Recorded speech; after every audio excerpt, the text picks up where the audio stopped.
The Food Safety Modernization Act Produce Safety Rule, known as the FSMA PSR, focuses on the prevention of human pathogen contamination on produce that is typically consumed raw. In this video, we will reference sections of the FSMA PSR by number. You will see a symbol for section number, followed by the exact section number, and then wording from that section pertaining to the images we are showing. For example, the FSMA PSR states you must handle harvested covered produce in a manner that protects against contamination with known or reasonably foreseeable hazards. This section of the rule pertains to the importance for growers to assess their post-harvest handling practices and spaces for the potential of contamination. You may find equipment that is older, that may have been fixed over time, and equipment that you would like to replace soon. No matter what type of equipment on your farm, there will likely be food safety issues that can be addressed and improved. From an old wooden tomato grading line to a brand new stainless steel wash, grade, and pack line, equipment is typically not made with food safety in mind. This video will highlight key points of the FSMA PSR language specific to packing. We will discuss varying ways to achieve compliance with the Food Safety Modernization Act, Produce Safety Rule, FSMA PSR. The FSMA PSR focuses on equipment and tools in the post-harvest handling section of the rule. This includes all surfaces that come in direct contact with produce. During an inspection, the quality of the materials will be considered, and the general condition of the post-harvest space. The rule states you must use equipment and tools that are of adequate design, construction, and workmanship to enable them to be adequately cleaned and properly maintained. Open foam padding such as pool noodles are not acceptable since they can harbor pathogens. This indoor-outdoor carpeting is difficult to clean and likely impossible to sanitize. A smooth, cleanable surface would be an ideal replacement. Equipment and spaces in the vicinity of where produce is being handled and packed can have an impact on safety as well. The rule states equipment and tools must be installed and maintained as to facilitate cleaning of the equipment and of all adjacent spaces. Dust, debris, trash, and pieces of damaged equipment can find their way onto food contact surfaces or the produce itself, causing a human health hazard. Regular cleaning and maintenance should take place to minimize these potential risks. The inspector will also take a closer look at equipment and surfaces that come in contact with produce.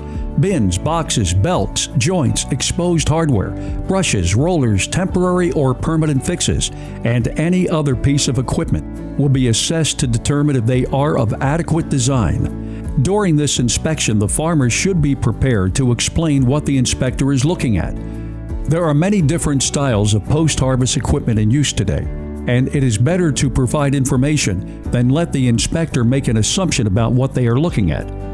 The rule states seams on food contact surfaces of equipment and tools that you use must either be smoothly bonded or maintained to minimize accumulation of dirt, filth, food particles, and organic material, and thus minimize the opportunity for harborage or growth of microorganisms.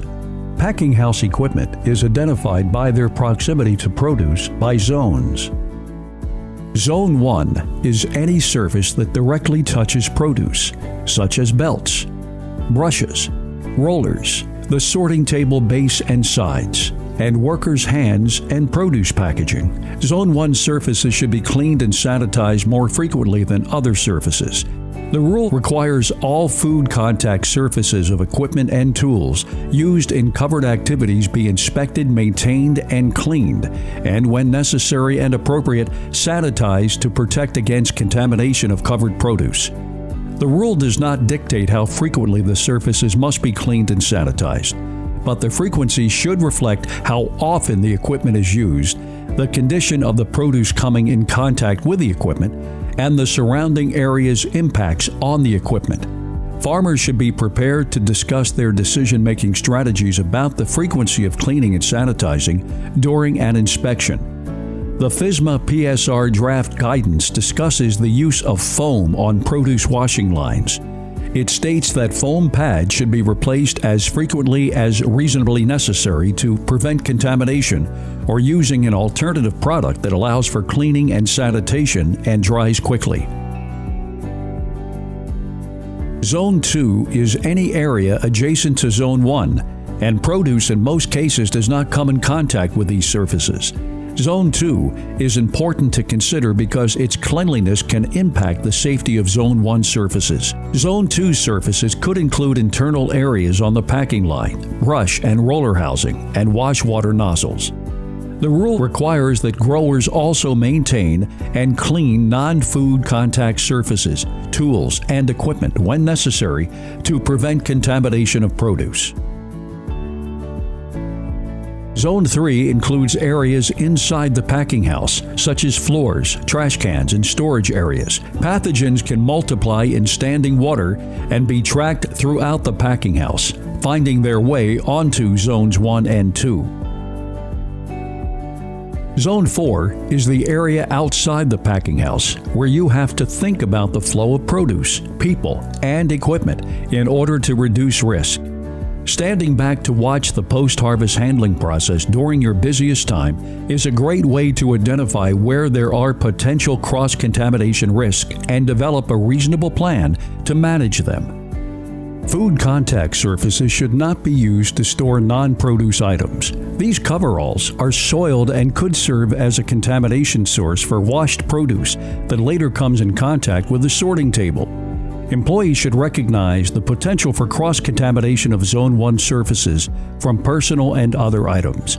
This type of risk reduction behavior falls in line with the rule that equipment and tools must be stored and maintained to protect covered produce from being contaminated with known or reasonably foreseeable hazards, and to prevent the equipment and tools from attracting and harboring pests. Preventing the introduction of human pathogens into a post-harvest area is a good way to reduce risk in that environment. While we don't expect farms to be able to exclude all vehicles and staff from the packing area, farms should ensure that only necessary activities are taking place in the post-harvest space. In this scenario, you see a truck backing into the packing house to offload produce. The truck could bring any number of contaminants into the space, and its access should be as limited as possible. The area that the truck has access should be cleaned and sanitized on a regular basis. Most harvest containers have holes on the sides and bottoms of them for airflow. These holes also allow the produce to come in contact with the surfaces that the containers are placed on. In many cases, these surfaces are not treated as direct food contact surfaces such as floors and wagon beds. Produce containers with holes on them should not be placed directly on the floor. In this case, they should be placed on the pallets placed on the floor for this specific purpose. The pallets should be handled in a way that they are kept sanitary for this type of use. Pallets should be stored and handled in a manner so that they do not become a source of contamination. Produce that comes in contact with the ground or other non-food contact surfaces such as a truck bed during post-harvest handling should not be allowed to enter market channels and should be culled. The rule states you must handle harvested covered produce during covered activities in a manner that protects against contamination with known or reasonably foreseeable hazards. Employees must be aware of when they might serve as a source of contamination. Signs of illness should be reported to their supervisor, and the employee's condition should be taken seriously. This also applies to injuries. Minor injuries should be bandaged, and in the case of a hand injury, the bandage should be covered with a single-use glove to prevent the bandage or fluids from contaminating produce. The rule does not require glove use by employees, but single-use gloves should be available for when one is needed to cover a hand injury. The rule states you must take measures to prevent contamination of covered produce and food contact surfaces with microorganisms of public health significance from any person with an applicable health condition, such as communicable illnesses that present a public health risk in the context of normal work duties, infection, open lesion, vomiting, or diarrhea. Maintenance of equipment is a common theme during the harvest season. The rule states you must use equipment and tools that are of adequate design, construction, and workmanship to enable them to be adequately cleaned and properly maintained, and stored and maintained to protect covered produce from being contaminated with known or reasonably foreseeable hazards, and to prevent the equipment and tools from attracting and harboring pests. When maintenance is needed on equipment, the work should be done when produce is not on the line, and an assessment should be made after the work is completed to determine if cleaning and sanitizing of the equipment is needed prior to use. Workers should use their cell phones and other personal items away from the packing line. Workers should wash their hands after using these items before they return to work. Management at the operation should set a good example by following these guidelines. The rule states maintaining adequate personal cleanliness to protect against contamination of covered produce and food contact surfaces. Employees should be encouraged to remove hand jewelry that cannot be cleaned. In the case of a worker who does not wish to remove the jewelry, they will need to cover the jewelry adequately with an appropriately used glove. The rule states removing or covering hand jewelry that cannot be adequately cleaned and sanitized during periods in which covered produce is manipulated by hand.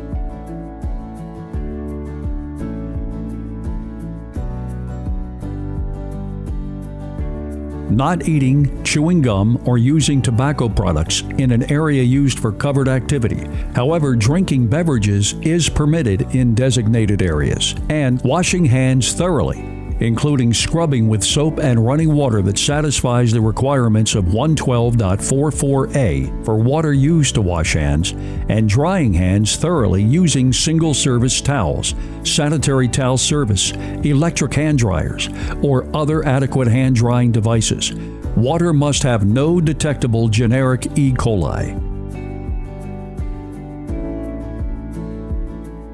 Equipment, tools, and food packing materials must be stored and maintained to protect covered produce from being contaminated with known or reasonably foreseeable hazards, and to prevent the equipment and tools from attracting and harboring pests.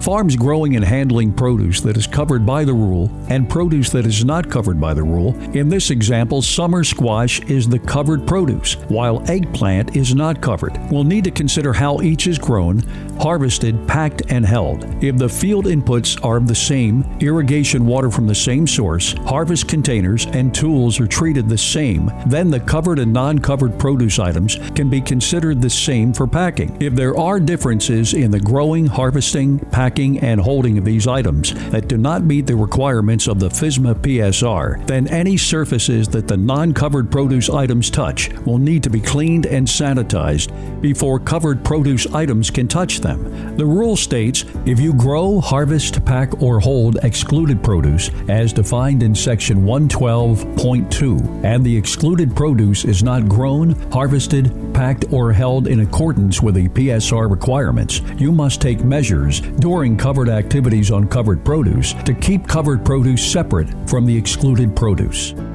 Adequately clean and sanitize as necessary any food contact surfaces that contact excluded produce before using food contact surfaces for covered activities on covered produce.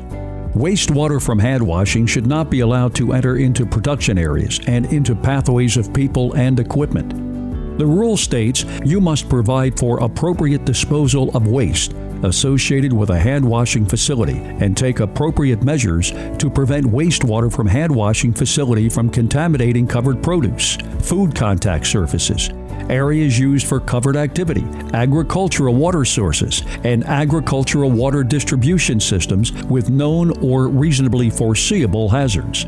Wastewater must be captured in a containment system such as a plumbing system, a catchment basement, a 5-gallon bucket, or another means of preventing the wastewater from becoming a cross-contamination concern. The first step in the cleaning and sanitizing process is to remove any obvious dirt and debris from the food contact surface, such as a water spray and a scrub brush when necessary. The FSMA PSR requires that you must inspect, maintain, and clean, and when necessary and appropriate, sanitize all food contact surfaces of equipment and tools used in covered activities as frequently as reasonably necessary to protect against contamination of covered produce. Remember that food contact surfaces are those that come in direct contact with covered produce. It can be helpful to think about how produce flows into, through, and out of your packing area to identify these surfaces. The second step of the cleaning and sanitizing process is to apply an appropriate detergent and scrub the surface. An appropriate detergent would be one that works well with the surfaces on your post-harvest surfaces and fits in with your cleaning and sanitizing plan. The third step in the cleaning and sanitizing process is to rinse the surface with clean water, making sure to remove all of the detergent and soil. Some surfaces are more difficult to rinse than others. When this is the case, consideration should be made to replace the surface with one that is easier to clean. Water must have no detectable generic E. coli. The fourth step in the cleaning and sanitizing process is to apply a sanitizer approved for the use on food contact surfaces. Rinsing of the sanitizer may be necessary. The sanitizer instructions should indicate if a rinse is needed. The surfaces should then be allowed to air dry. The FSMA PSR requires that certain records be kept and will be assessed during an inspection.